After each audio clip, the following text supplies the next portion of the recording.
I go for refuge until I'm enlightened to the Buddha, the Dhamma, the Sangha. By my accumulations or practice of giving and so forth, may I become a Buddha to benefit all sentient beings. I go for refuge until I'm enlightened to the Buddha, the Dhamma, the Sangha. By my accumulations or practice of giving and so forth, may I become a Buddha to benefit all sentient beings. I go for refuge until I'm enlightened to the Buddha, the Dhamma, the Sangha. By my accumulations or practice of giving and so forth, may I become a Buddha to benefit all sentient beings. Sanje joda zoge chonam la chanjo pardo dane gyapsuj dage jinso gebe sonam ge dola penjir sanje jubare sho Sanje joda zoge chonam la chanjo pardo dane gyapsuj dage jinso gebe sonam ge dola penjir sanje jubare sho Sangye joda soge shonam la chancho pardo tane kyasuch dage jinso gebe sonam ge rola penje sangye rubare shum. Next page, page 6. Om ye dharma hetu prabhavam Hetum tesham dathagato yavatat tesham chayo nirodha evam vati mahashramanaye swaha Om yedarama hetu prabhavam Hetum tesham dathagato yavatat tesham chayo nirodha evam vati mahashramanaye swaham Om yedarama hetu prabhavam Hetum tesham dathagato yavatat tesham chayo nirodha evam vati mahashramanaye swaha. Meaning of the mantra. All phenomena arise from causes. The causes are taught by the Tathagata. The cessation causes as well as taught by the great seer. Okay. This morning we talked about the Buddha nature. That the true nature of mind is so pure. And knowing that the true nature of mind is so pure, and if it's manifest in its true form, what we experience is we experience what we desire or what we wish. We wish, in ultimate sense, whoever we are, we wish to get away from miseries and we wish to have the maximum happiness. And let me ask this question to you. Who is that who wish for? Some people, they say that Nirvana, or this about Buddhist talk, is your, from your Buddhist point of view. So my question to you is, who are those people who seek to get away from miseries and to have wanting to have the maximum happiness? Buddhist or non-Buddhist? All. Male or female? All. Or the Singaporeans or non-Singaporeans? Huh? All. So this is a universal fact. Let's not forget it. These are universal facts. Everybody wants to get away from suffering, and everybody wants to have the maximum happiness. So that the get away from all the miseries, get away from all miseries or absence of miseries, freedom from miseries, technically is known as Nirvana. Nirvana is not something Buddhistic. It's about the freedom from miseries, which is a universal fact which everybody is seeking. So technically that is known as Nirvana. And sometimes some people who are already exposed to some Buddhist concepts learn about Buddhism, and they try to explain Buddhism to other people. They say that, from the Buddhist point of view, everybody wants to get away from suffering. No, it's not about from Buddhist point of view. Everybody is from everybody's point of view. It's a fact. So no need to qualify that. When you say it's from Buddhist point of view, In a way, you are discouraging others. Oh, this is your Buddhist thing. It's not about Buddhism. It's about the reality. Nobody wants suffering. Everybody wants happiness. This is reality. So therefore, as much as possible, try to avoid this qualification that from Buddhist point of view. It is totally redundant because that everybody is not that only Buddhist wants to attain the liberation from samsara and to attain the infinite happiness. It's everyone, this universal fact. So Buddha came not to promote Buddhism. Buddha came to teach how to get away from suffering and how to have the maximum happiness. This is what for the Buddha appeared on this earth. So with this in mind, so what we said is that we want these two things, get away from suffering and to have the maximum happiness. Of course, there are many questions. First question is whether or not that is possible. Okay, just speak your mind. What do you think? That to get away from suffering completely, in other words, zero suffering and infinite happiness. If I give you the choice, what level of happiness you want? 10%, 20%, 80%? What do you want? Quick. 100%. Or in other views, some say 80%. 80%. Anyone else? Some say 90%. 10% suffering, I want to appreciate the 90% happiness. Is there anybody who falls in this category? One, your name? Victoria? Huh? Johnny. We have a John and Johnny. Okay. So Victoria and Johnny, tomorrow no breakfast. Tomorrow no breakfast. 10% suffering. 10% suffering is required. 90% will give lunch, the dinner, no breakfast, right? And then we'll see to the reaction, right? I paid full. Why no breakfast? If this complaint coming, they say that 10% suffering they want is not true. They want 100% happiness. You're getting it? Okay, let's check it. Okay, so in other words, if there's a possibility, we see that we want maximum happiness, which is 100% happiness. If there's a possibility, we want zero suffering. If there's a possibility. The next question is it possible? This question. So therefore, we should be extremely rational. It's not just imposing that somebody's teaching, yes, well, you have the 100% happiness, you can have it. How do we know? We have to rationally know this. Only when you know this rationally, you become convinced. When you become convinced, it's easy for you to traverse the path. It's very easy. Okay. So the next question is, can we have 100% happiness? Can we make our suffering zero? This is a very serious question. So keep this aside for the time being. If it is true that we have the potential for 100% happiness, we have the potential to stay away from all the miseries, if there's these two potentials are there, why don't we experience this? Okay, we have two goals. What two goals?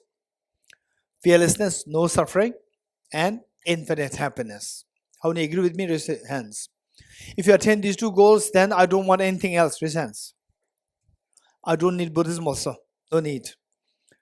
My teacher is amazing. My teacher had no exposure to modern education.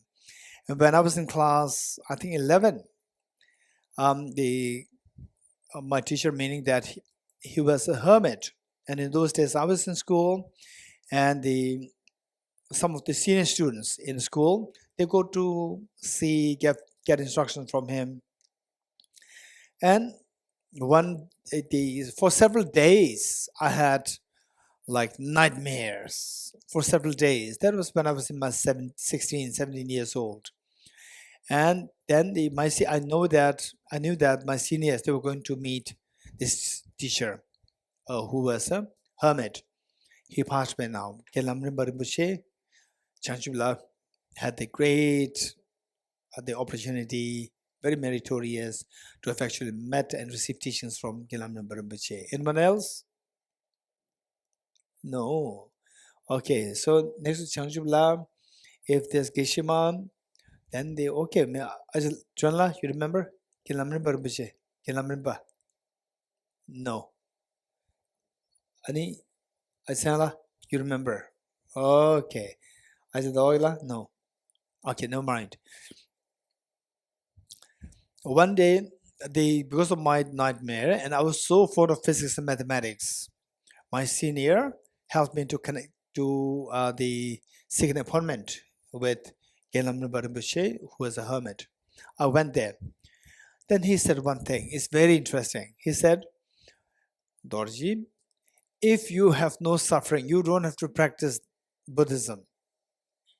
It's amazing.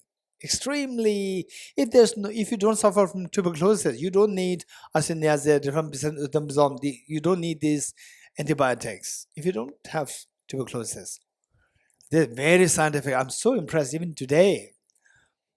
Who said, Dorji, if you have no suffering, no need of Buddhism. You don't have to practice Buddhism. So likewise, if you get these two attainments, total freedom from all forms of suffering and infinite happiness, no need of anything. Right?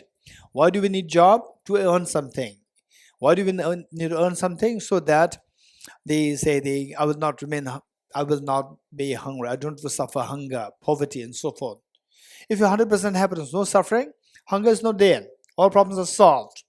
So the point is that if you reach this point, then you don't need anything else. So there's a goal. Buddha came here not to indoctrinate Buddhism. Buddha came here on planet Earth to teach us how to attain these two states, that you become independent, that you don't have to rely on anything else. This is the point. So with this in mind, if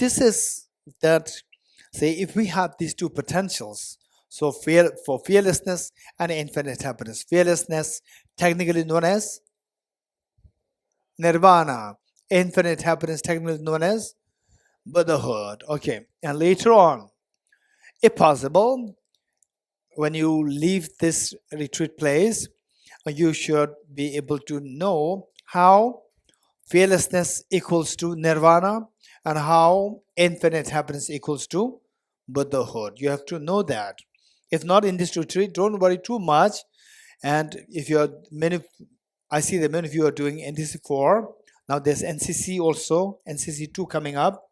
Those who are interested, you cannot join NCC4 now, Nalanda Diploma Course 4 now, but you can join the NCC, Nalanda Certificate Course, for about 6 months. You can join that. This is one possibility. So the question is that if I have these two potentials, why these are not manifest? I'm full of miseries and I'm shortage of happiness. So why I'm not experiencing these two things?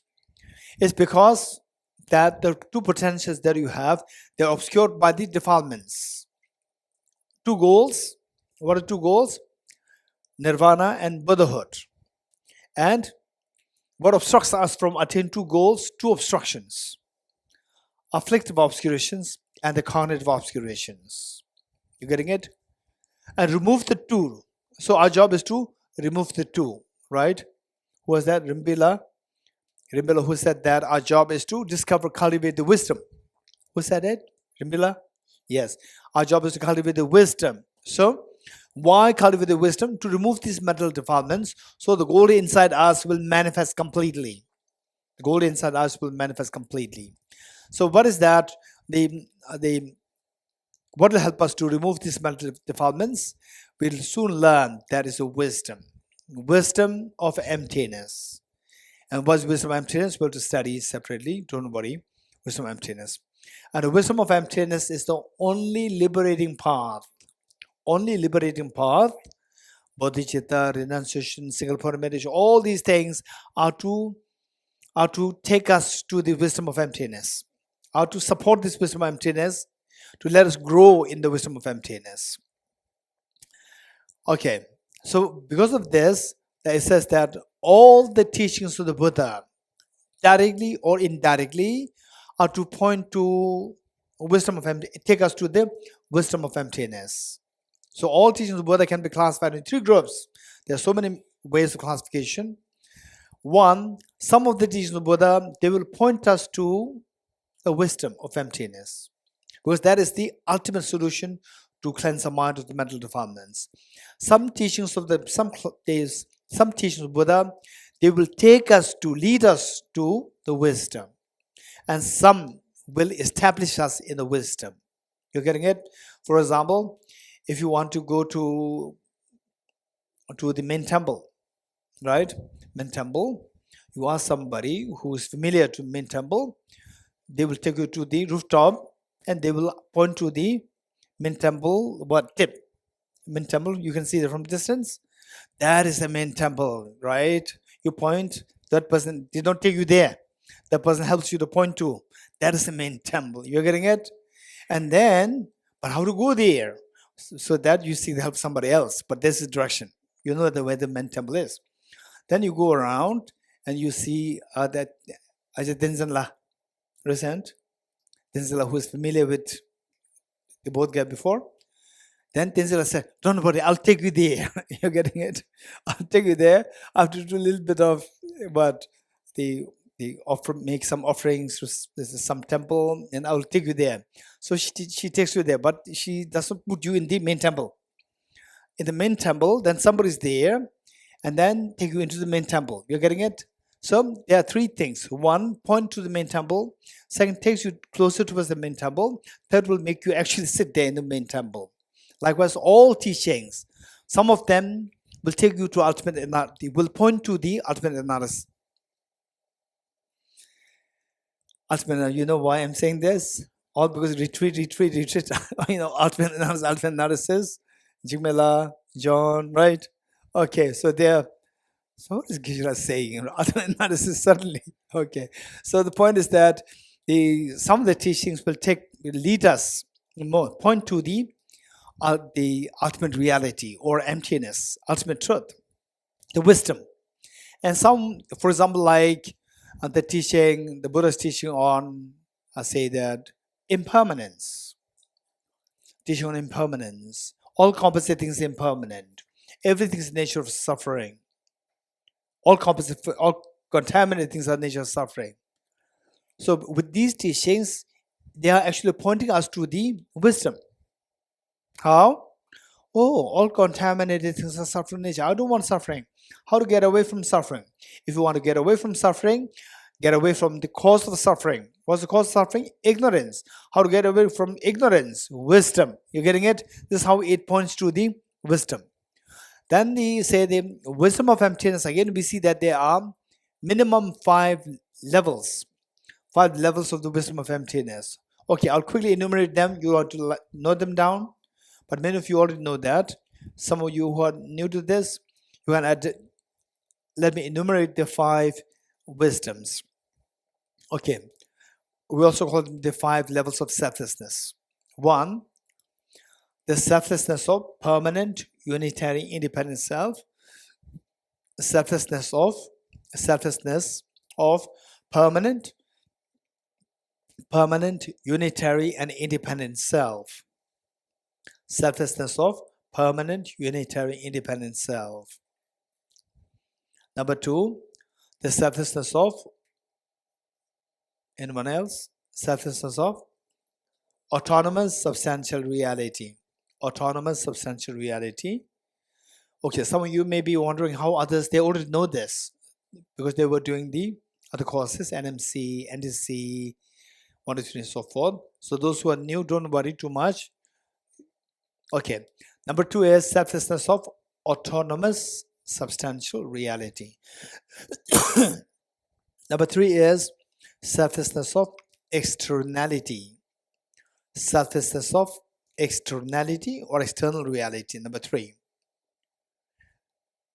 Number 4, selflessness of true existence while not rejecting objective / intrinsic / inherent existence. Let me repeat it. Number 4, selflessness of true existence. Selflessness of true existence while not rejecting objective / intrinsic / and inherent existence. Meaning these 3 are synonymous. As selflessness of true existence while not rejecting objective / intrinsic / and inherent existence.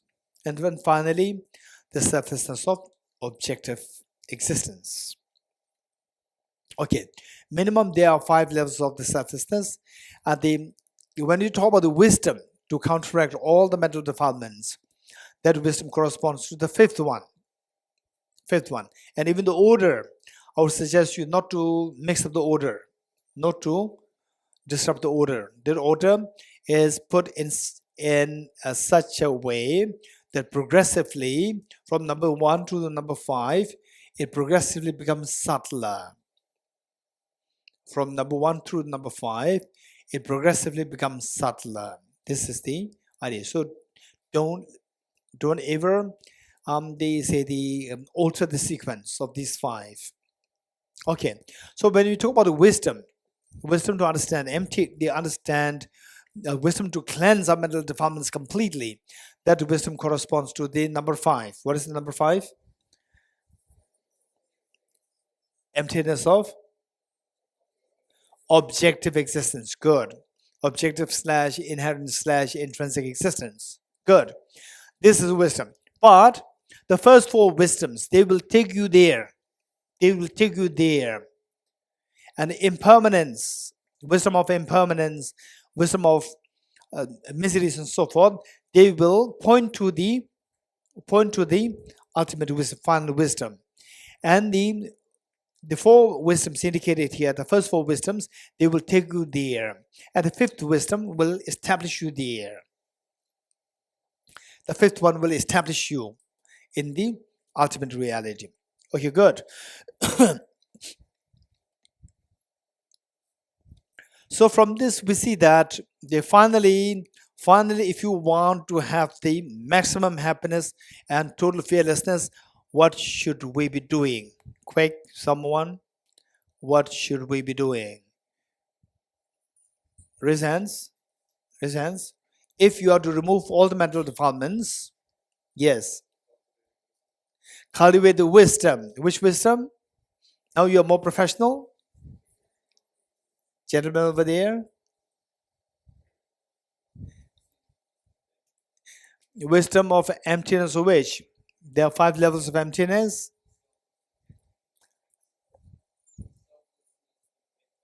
Very good. The wisdom of, selflessness and emptiness. In the loose sense, these 2 are synonymous.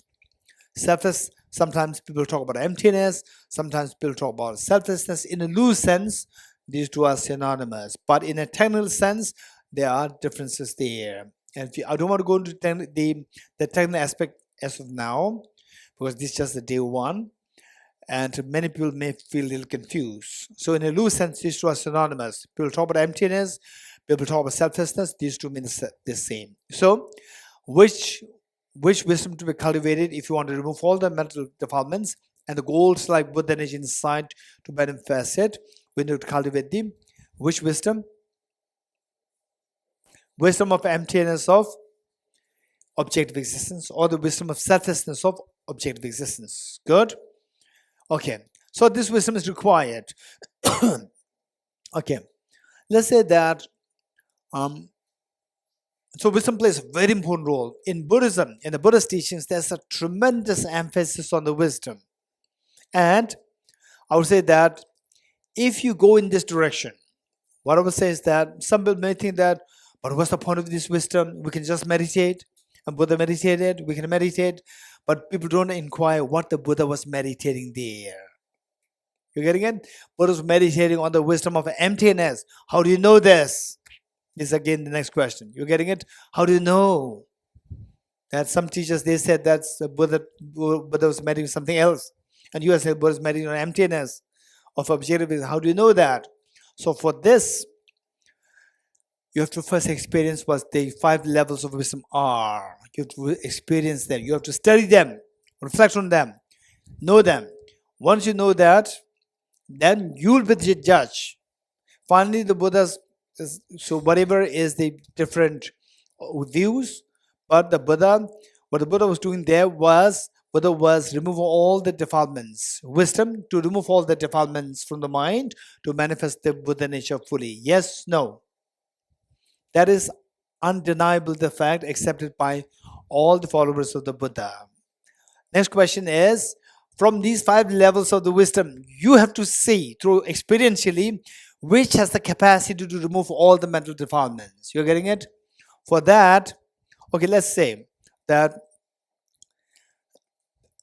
there are, let's say, 3 people, and you're so keen on physics. And there are 3 people to give advice. The first person who just finished school, no college, no university, no PhD, nothing. But the person is good in physics. Second one who complete masters in physics. Third one who completed postdoc, doctorate, postdoc in physics, right? Doctorate in physics. And these 3 people, they give you, and they are all 3 in their own capacities, school level, college level, and the postdoc level. They're all very good in their own ways. They're all really good in their own ways. If you are to trust some, and these 3, they give you different opinions about, say, the whether to continue physics or not, and so forth. They give you different opinions. If you are to take one of the opinions more seriously, in general, which of the 3 will you take? First one, second one, third one? Third one. Why? Why not the first and second? The third one, why?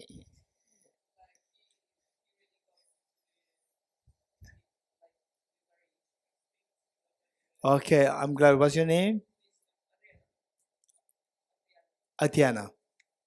I'm glad that Atiana did not trust my face, right? So you should answer why. People are a little scared. It must be wrong answer, right? They then change the position. So don't trust my face. I'm checking your confidence. I'm glad that Atiana is very confident, right? Okay, naturally, yes. The one who studied more. Say, there's somebody who just learned Newtonian physics. Somebody who only learned Newtonian physics plus quantum physics. Somebody learned Newtonian physics, quantum physics, and relativity theory. You getting it? So of the 3, if you are to say learn about, okay, which is the best theory, right? And the second person says quantum physics. Third person exposed to all 3 and said that the relativity theory. And the first person said that Newtonian physics. Which would you take more seriously? First, second, third. First one learned only Newtonian physics. Second one learned Newtonian physics plus quantum physics. Third one learned Newtonian, quantum, relativity, all. So which will you take more seriously? Third one. Very good. Likewise, you study all 4. You study all these meditations, like the breathing meditation, practice all these things, and then study these 4, and you are the person who can decide that what the Buddha was meditating under the Bodhi tree. You're getting it? How? Because from your experience, you see that these are all the teachings given to Buddha, and from these, the fifth one has the most effective the power to remove the mental defilements. You can feel it. Once you feel it, you can decide. You don't have to wait for somebody else. Oh, His Holiness the Dalai Lama said it must be true. Or who? Or Aranagarjuna said it must be true. Or Xuanzang, he said it must be true. Or Buddha Ghosh. Who's Buddha Ghosh? Huh? Path of Purification. Who's the author of the Path of Purification? Buddha Ghosh. You getting it? Oh, he said it must be true. You learn all these things, you become expert yourself. You get the master key. Then you can decide yourself. So the Buddha said, analyze. Don't follow me blindly. You getting it? Analyze. Bhikshus, this morning I studied it. Bhikshus and wise people. Wise people. Not for wise people, was the wise people who do not follow others blindly. These are the wise people. Bhikshus and wise people. Just as the goldsmith tests the purity of the gold by cutting, rubbing, and burning the gold, you should also examine my words and put them into practice, not simply because you respect me. You're getting it? So you will become the best person to judge what the Buddha was meditating under the Bodhi tree after being exposed to all these practices and experiences yourself. For that, you should have the knowledge of all these. Don't just be confined to one system. You're getting it? Don't be confined to even just the Tibetan Buddhism, Chinese Buddhism, Theravada Buddhism. Study all. There are so many good things that you can take from every tradition. You're getting it? And then meanwhile, also not confined to Buddhism. Also study Western philosophy, other Indian philosophy. Study them, psychology, study them. And then from there, you become the person who is authority to actually see what cleanses your mental defilements and what gives you the ultimate happiness, be free of all the fears of samsara. Okay, so from this, what we learned is we need to cultivate the wisdom, right? And later on, don't just even follow me blindly. You're getting it? What I'm sharing with you, these are sharing. Finally, you should be convinced. After learning all these things, you should be convinced. For the time being, we're creating a structure. For this purpose, say we have to follow something. So we follow this. Later on, see what I'm sharing with you now. You don't have to take them literally. You getting it? Just take them. Don't accept them. Don't reject them. Just take them for your analysis. Materials for to analyze. Don't accept them. Don't reject them. You getting it? My approach is always, if somebody teaches something, I just listen to them. I take them. I don't accept them. I don't reject them. Simply because I don't understand doesn't mean that it should be rejected. Because for a small child, quantum physics doesn't make any sense. If you reject it, it's a big loss. Because quantum physics is amazing physics. And if you don't understand it, leave it there. Don't accept it. Don't reject it. Keep them with you. And later on, just see that you will reach to a point whereby you have the ability to discriminate or to discern if what you've learned makes sense or it doesn't make sense. So this should be our approach. So with this, for the time being, the structure that we're going to learn is that the wisdom. Our job is to cultivate the wisdom. Meanwhile, imagine that in school days, sometimes they say that there's a schoolboy who's, there's a student who is extremely brilliant, and another who's not so bright. And completing school and joining college, a second student, the mathematical skill is 2 plus 5 equals 10. Is it 10 or not? 2 plus 5 equals 10 or not?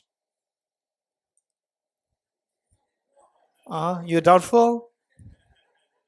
Then no hope for emptiness. Right? Emptiness is very sophisticated. 2 plus 5 equals 10.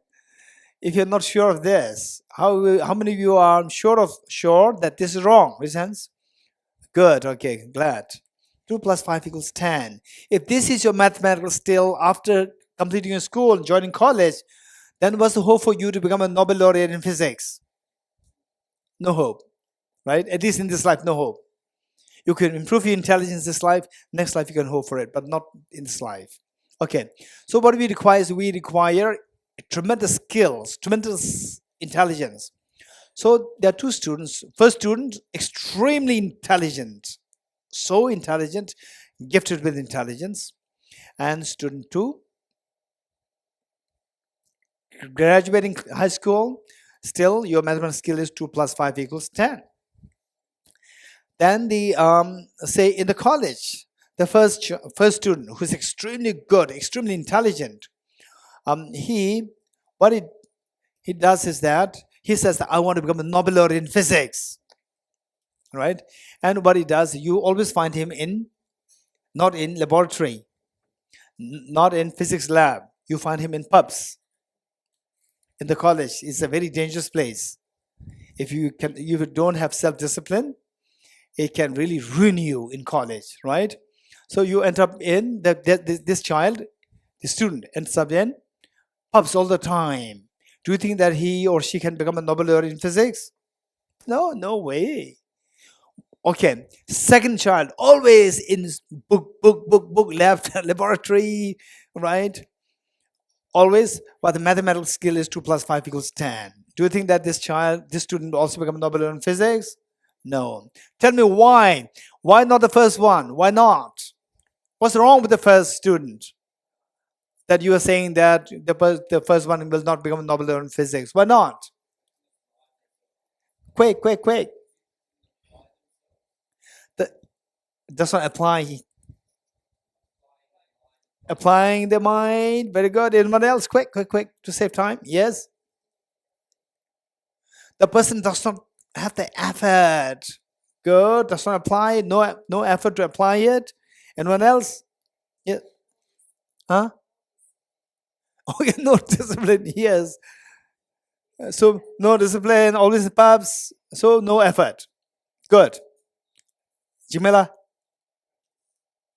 Practice. Okay, practice, effort, all the same. Okay. Anyone else who likes to all what the answer thus far are correct? I'm looking for a nice word. Yes. Huh? Okay, consistency lacking. Yes, true. Yes, principal. Oh, not on the right path. What's wrong? Okay, it's on the wrong path. Pubs is not a Nobel laureate place, right? Yes. Okay, overconfidence. So therefore, intervene pubs. Anyone else? Huh? I'm looking for a nice word. Yes, over there. Thank you. This word I'm looking for. All what you said is different form of your name. Mark. Okay, 2 marks. 3 marks. What are they? 1 mark, 2, and where 3? Third? 2. Okay, good. Thank you, Mark. So enthusiasm is missing. Consistent enthusiasm missing, right? One day enthusiasm is not sufficient. Consistent enthusiasm missing. So there's a third student who's extremely brilliant and always study and in the laboratory, always doing research. If there's a hope, do you think that you can place a hope in this student? Yes, because the one who has intelligence and also has the enthusiasm, this person can really attain the goal. For any goal, particularly nobler the goal, more intelligent you should be, more consistent, more enthusiastic you should be, more consistently enthusiastic you should be. So these 2 qualities are required. Now, which is the most important journey in life? Anyone? Any journey, not physical journey, any journey to awaken your mind, right? Experience the infinite happiness and total fearlessness. This journey is the most important journey in our life. If you agree, in this sense, good. Okay, if you disagree, you don't have to agree. You're getting it? You don't have to agree. If you disagree, don't just say this is stupid. Don't say that. What I would say is that if you disagree, what makes you disagree? If possible, you discuss with somebody who agrees with this, and then you have a nice conversation. Then you will come to this point that finally, finally, to be free. What are you doing? Just check. 24 hours. What are you doing? What are you doing? Either meant to mitigate your miseries or to expand your circle of happiness. This is what we are. Anything that you're doing. Okay, let's say that some people you sit like this. Some people you sit like this. Some people you sit different ways. Why you are sitting different? Was that even that gesture of sitting in a whatever position, even that at that moment, that's the most comfortable way of sitting. You agree? You may not be aware of it. For example, like Some people may sit like this, or some people may, sit like this, or some people like this, right? Some boys, some people like this, because this position is the most comfortable at that moment. Some people like this. Why? This is most comfortable to absorb things. You're getting it? In other words, whatever we are doing, just check. Particularly if you disagree with this point, that whatever we are doing is either meant to mitigate our miseries or to enhance our happiness. If you don't agree with this, then just check. The first thing that I like to ask is, whatever you're doing in 24 hours, just enumerate all of them one by one. Just note them like 10 or 20 or 30 points, what you did, and see if they are related to removing your miseries or to expand your happiness. Just check it. And if it comes true, what you are agreeing with what we said. You're getting it? This is how we have to become very realistic.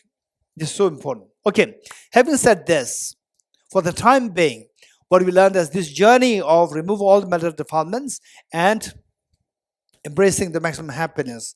For that, what should we be doing? Everybody is doing things in order in this towards this end, but we expected to do something effectively. So what is the effective approach? All right. Okay. Very quickly, although many of you already know this, still I want you to do that. Stretch your hands, two hands out, and do what I'm doing. Okay, what happened? Okay, Jerusha, what happened? What happened? Vibration. Wow, this is scientific explanation, right? Vibration, and for the ordinary people, it is just a sound of a clap. For most scientific people, vibrations, right? Okay, so vibration, the sound of the vibration happened. Now, this sound, do you agree with me that it should necessarily happen because of the two hands coming together? Yes? Okay, now put one hand out. Do what I'm doing. No sound. Okay, so this group, I know that I don't have to tell you, don't slap somebody else. Because in the schools, naughty boys and girls, they slap others, right? Okay, here you will not do that. Most of you are new to each other. There's a formality there, right? Okay, you will not do that.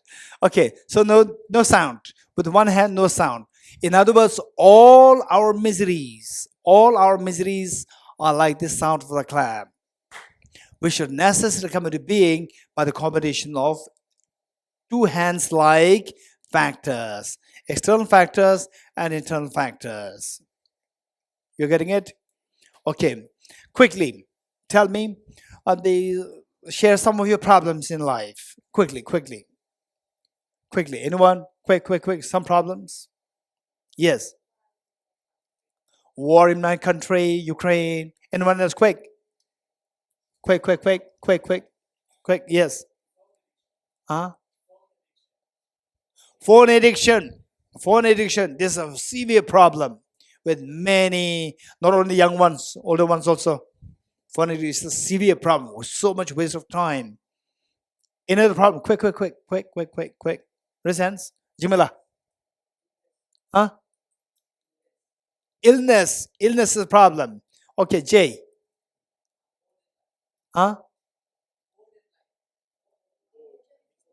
Boredom. We feel bored, right? Okay, bored. Yes, that's true. I have no problem, but life is so boring. It's so monotonous. You get up, breakfast. What is this? Right? And then lunch.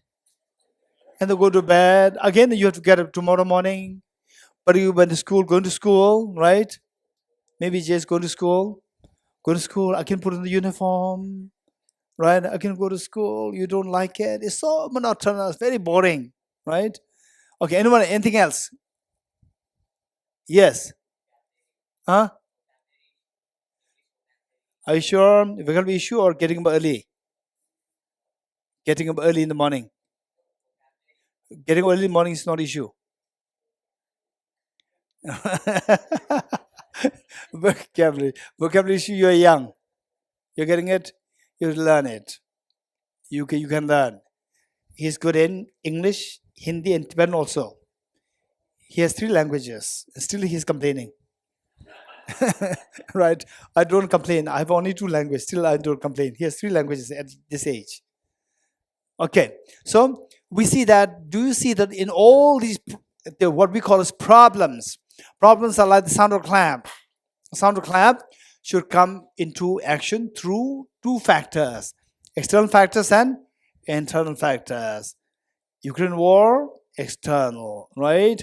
Illness is more external, body problem. And then what? Vocabulary problem. So what? People, they create lots of vocabularies, If they create less vocabularies, it will not be a problem for me. They create so many vocabularies. Okay, then what else? What are the problems? Boredom, right? It was so monotonous breakfast, right? Some people, they don't get breakfast and you are feeling bored. Breakfast, lunch, and then go to bed. Some people, they don't even have better sleep. Goes to wars. They have to run, escape, right? So we feel bored with the monotonous thought, right? Anything else? Oh, they say the iPhone, the phone, right? Okay, we are blaming the iPhone, right? It's not only iPhone, Samsung also. There are many phones. Okay, all these complicated phones, right? So it's a phone problem. In those days, no, my mind is so free. I have so much time. Now I don't get time. The phone is, chasing after me, right? We blame the phone. Okay. Now, let's do a quick exercise. You're getting it?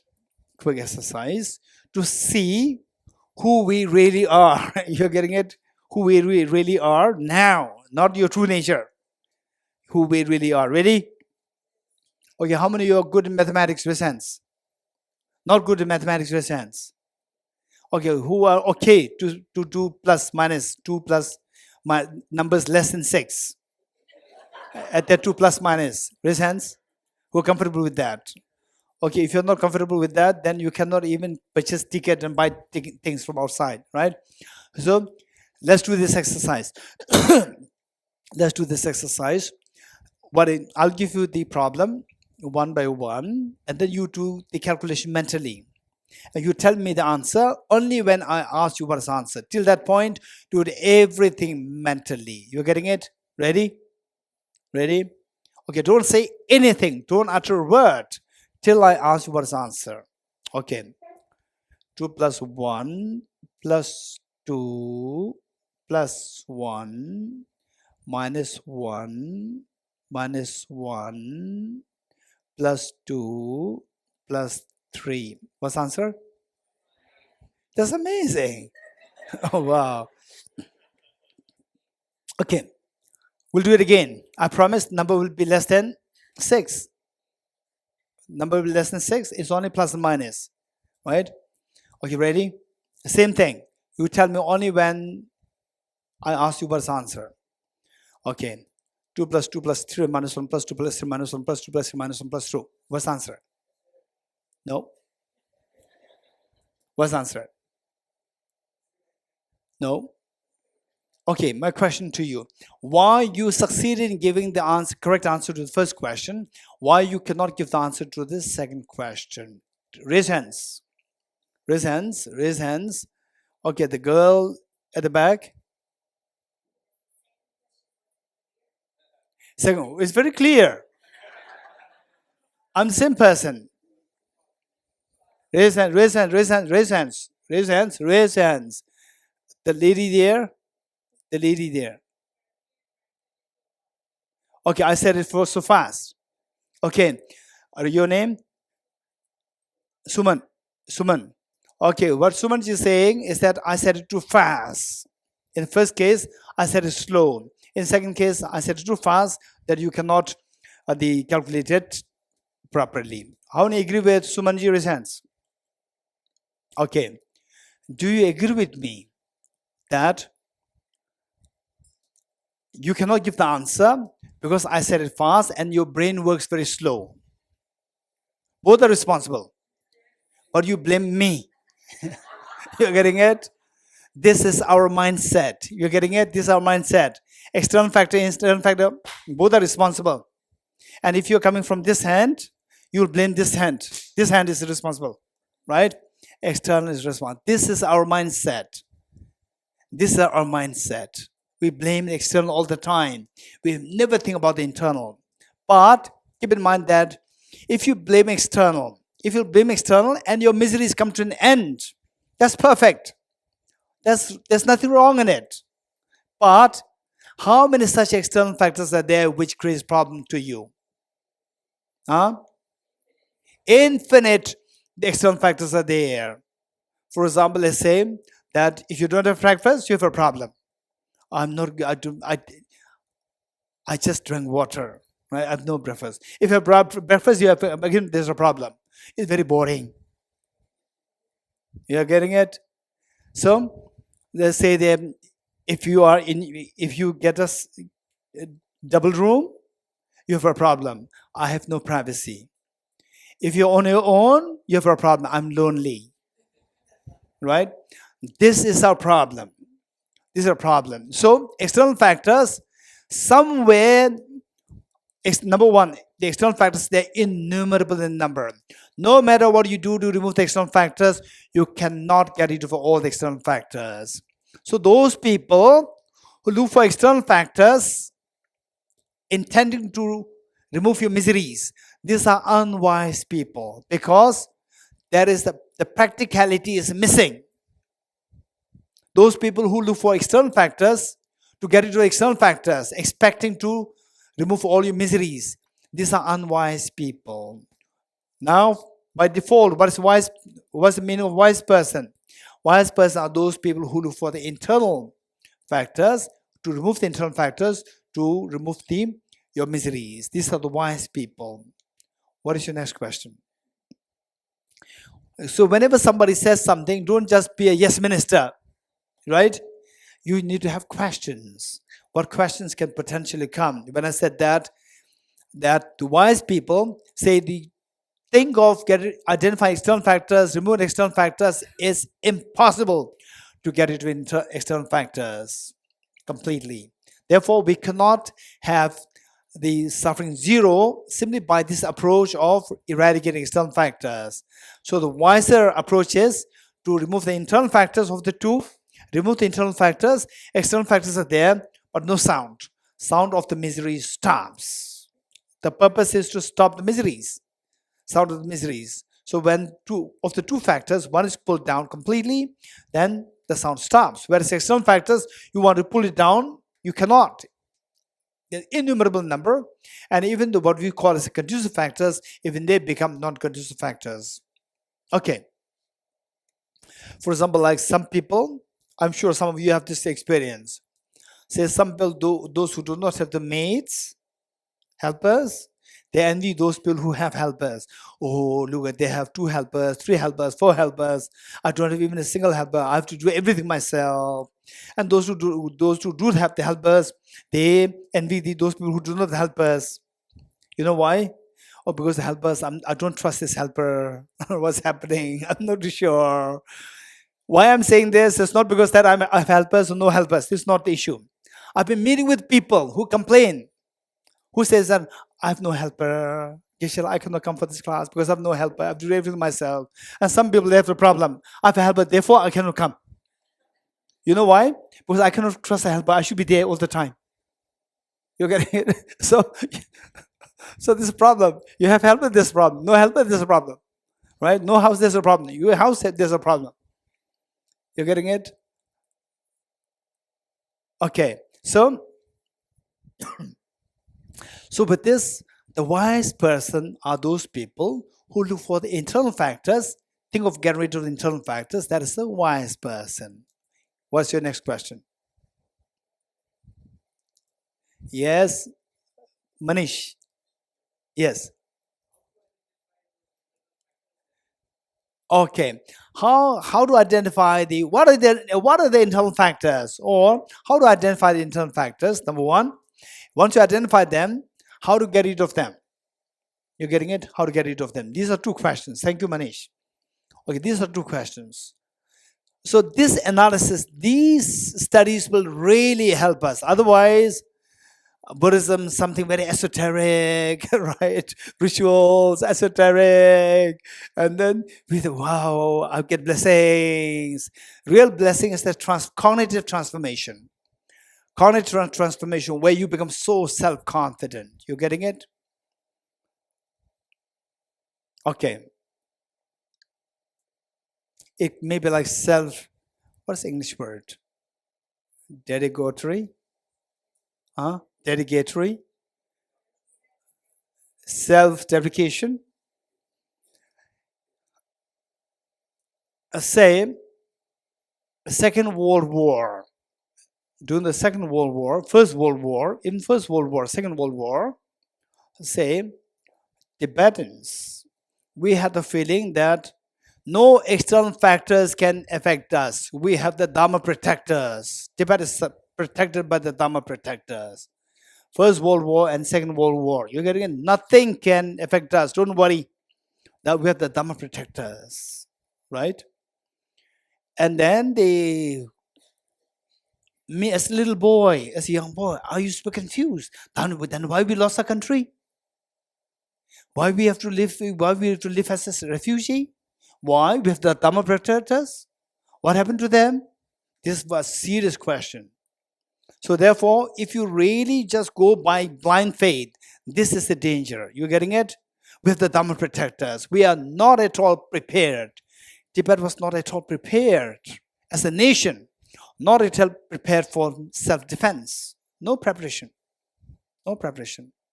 And His Holiness was so young, age 2, 3, 4, 5, 6, 7, so young. No preparation as a nation. In a way, should not be saying this, but I would now say this. It's a shame on a nation that you are not prepared on the defense level to defend yourself. It's a shame on a nation. It's a big shame on a nation. No defense at all.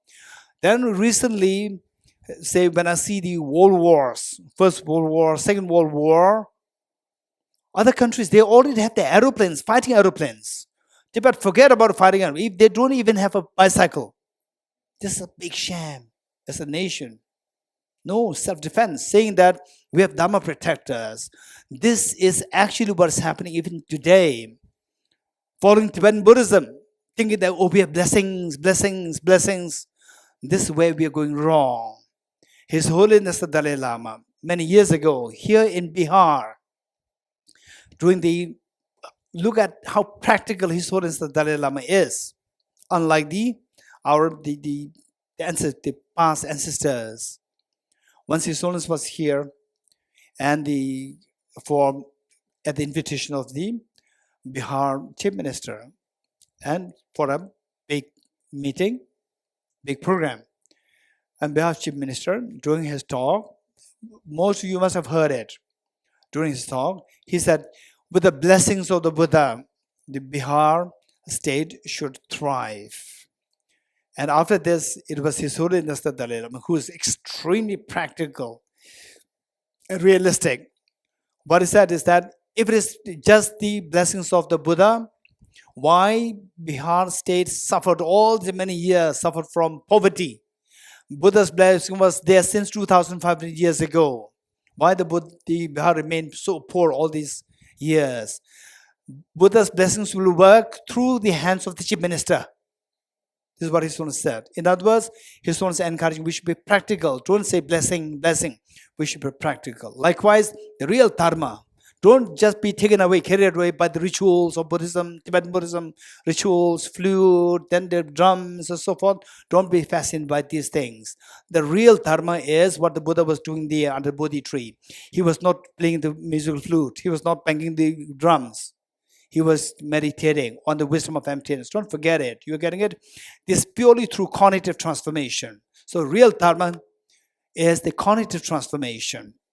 so that your compassion grows. If these two things are not happening, no matter what you're doing, this is not a dharma. Don't forget it. Don't forget it.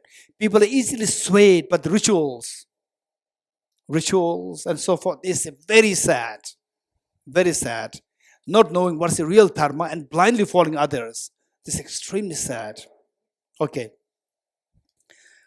So what we said is that we need two things. One is the wisdom and intelligence required. One is the enthusiasm is required. Two things in order to complete a journey, a long-term journey. For that, we need two things: wisdom and enthusiasm. How many agree with me, Resans? Okay, good. And this too, that we have evolved to this level of understanding from a very systematic interaction, question answer, question answer, question answer. So we come to this conclusion that attaining Buddhahood means to remove the mental defilements, to awaken your Buddha nature within, like the fireproof jacket. To remove the stains, easiest thing is burn it in the fire. The jacket will not be damaged and all the stains will be burned and it becomes a clean jacket. Likewise, this mind should be exposed in the fire of the wisdom, so that all the stains of the self-grasping ignorance, stains will be burned, but the mind will not be burned. Mind will come clean. You getting it? That is a Buddha nature manifested in its true form. Okay. So from this, what we learned is that wisdom is required. Meanwhile, in order for this wisdom to take effect, to bring this journey, there should be an enthusiasm. Consistent enthusiasm is required. Okay. So wisdom is one part. So important. Where the wisdom part is missing, a great part of Buddhism is missing. You may follow any Buddhist traditions. If the wisdom part is missing, what is the wisdom which we're going to discuss the next few days? If that is missing, Buddhism is missing. No matter how elaborate, how glamorous things are, Buddhism is missing. Buddha's teaching is missing. So that must be complemented by the enthusiasm. The best of the enthusiasm is if you can give an example of best of the enthusiasm which makes somebody to never feel burnout, continue with the resilience. Can you give some examples? Okay, Dr. La.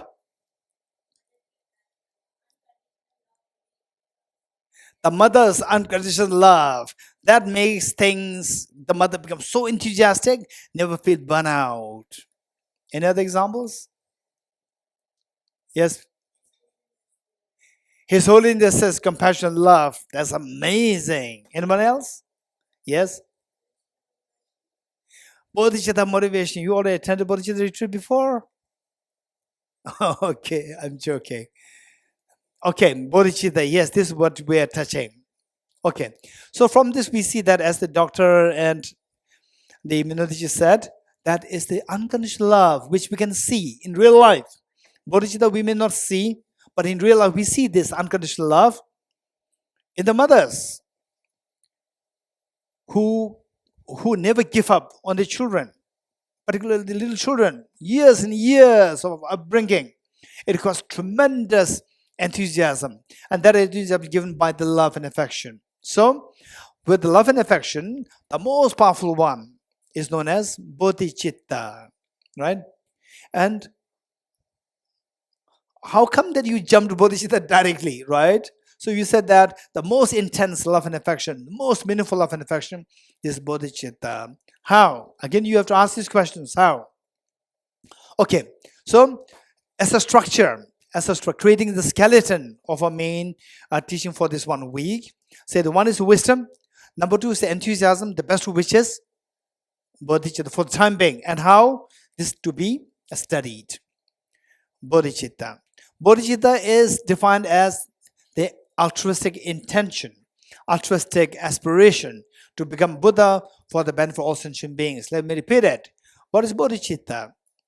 Bodhicitta is the altruistic intention to become Buddha for the benefit of all sentient beings. That is Bodhicitta. Okay, so to have the Bodhicitta, we need another thing. Let's say that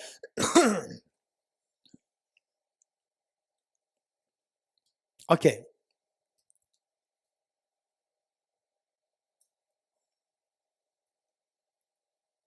Okay. Say there was a couple, husband and wife. One day, the wife had a toothache. What is a toothache like? Is it painful or not? Huh? Hey, raise hands. Those who said it's very painful, raise hands. You have the experience, raise hands. But those who have experience, raise hands. Okay. Jerisha, you have experience? You don't have experience. Okay, which means you are young. Okay. So those who have experience, raise hands. Include myself, particularly toothache plus the drilling machine, right? The sound of drilling machine. Even the sound of drilling machine, you see the prospect of touching your teeth. It scares you. And the doctor's here, right?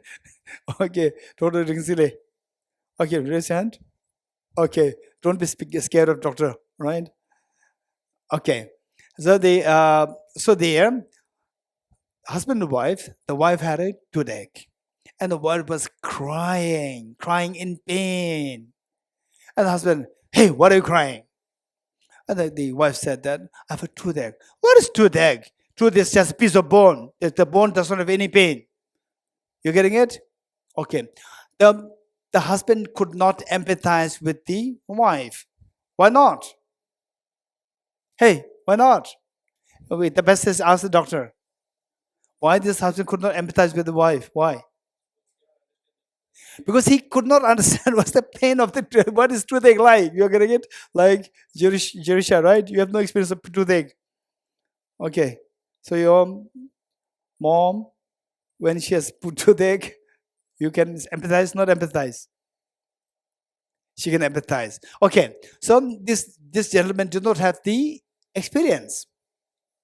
Because of which he scolded the wife, saying, what is toothache? Tooth is just a piece of bone. Bone doesn't have pain. Right? And after a while, maybe after 1 year or 2 years, the husband had a toothache. Right? And he was crying. He was crying. And the wife said, hey, why are you crying? I have a toothache. And the wife said that, what is toothache? Tooth is just a piece of bone. Bone doesn't have pain. And he said that male bone and the female bone, these were different.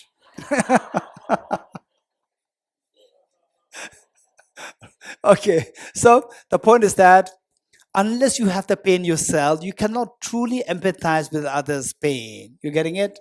So therefore, to feel this bodhicitta, may you be freed from suffering, you have the experience of the suffering yourself. You should have the experience of wanting to get away from your suffering. If you don't have that experience, you cannot empathize with others. So when it focuses on others, may you be freed from suffering. There's compassion. And the highest level, it'll take you to bodhicitta. For this, you need to have, I must be free from my suffering. That is known as renunciation. You getting it? So we need the wisdom and the enthusiasm. Enthusiasm, the most important level is the bodhicitta. To reach that level of bodhicitta, we need the enthusiasm of renunciation with respect to yourself. Want to get away from suffering with respect to yourself. So we have these three things. If you think that you are following the Sanskrit Buddhism, or if you think that you are following the Bodhisattva path, or you think that you are the practice of Dharma for all sentient beings, these three things cannot be compromised. What are they? The first one, wisdom. Then the enthusiasm, too. Bodhicitta and renunciation. These three things cannot be compromised. If you compromise on any of these three things, you are not actually doing the Bodhisattva's teachings. You are not going in the direction of the Buddha's path. We require all these three things. Okay. With this in mind, already 12. Okay, we stop here. Deyata Om Gati Gati Paragati Parasamgati Bodhi Swatyata Om Gati Gati Paragati Parasamgati Bodhisvatyata Om Gati Gati Paragati Parasamgati Bodhisvaha.